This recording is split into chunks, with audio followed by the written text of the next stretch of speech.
Welcome to Psalm 122.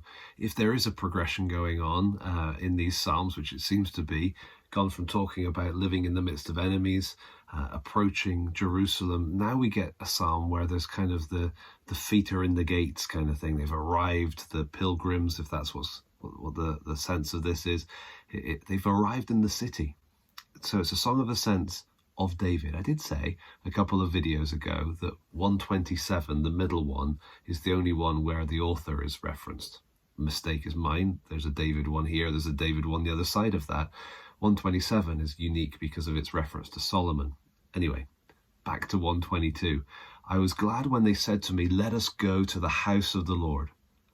Our feet have been standing within your gates, O Jerusalem, Jerusalem built as a city that is bound firmly together, to which the tribes go up, the tribes of the Lord, and on it goes. And so it's very clearly talking about the city of Jerusalem. When we get to the second half of the psalm, or towards the end, we get this phrase. You may have heard it before: pray for the peace of Jerusalem. Now, depending what kind of church you're in, that could be seen as literal, or it could be seen as kind of figurative or spiritual. I think it's always helpful to read Old Testament texts literally first, right? And so what would that have meant to the original readers? Does that meaning still hold true? Before jumping to what does it mean for us? We're not Jewish. We don't go to Jerusalem. It's not our worship center, and so on. So pray for the peace of Jerusalem. Just see what the psalm says. May they be secure who love you. Peace be within your walls and security within your towers.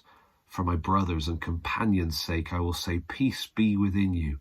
For the sake of the house of the Lord our God, I will seek your good. And so there's this peace be kind of request that's being made. And so just noticing that, maybe this is a good place for us to recognize that there can be primary application and secondary application. The primary application is literally what it says. God's plan for Israel is woven throughout the Bible. Even in the New Testament, there's reference, Romans 11 for one place, but there's other places too that speak of the role of Israel in God's plans and purposes even still today. And so because of that, we should pray for the peace of Jerusalem, the way this verse often was mentioned in the church where I grew up. Pray for the peace of Jerusalem, because it's part of God's plan. It's important to God. And ultimately, it's a worship center where Jewish people should be coming to worship God. And so as we pray for the peace of Jerusalem, of course, the most conflicted real estate, if you like, in the whole planet, Jerusalem and the Middle East is always living in a tension. We can pray for that. What we're really praying for, of course, is for the people who are there, whatever their background, for them to come to know Jesus, to hear the gospel and respond to it. That's where peace is ultimately going to come from and where worship is going to be stirred. So yeah, pray for that place on the planet. That's the primary application. But secondarily, as we read this, what is he saying?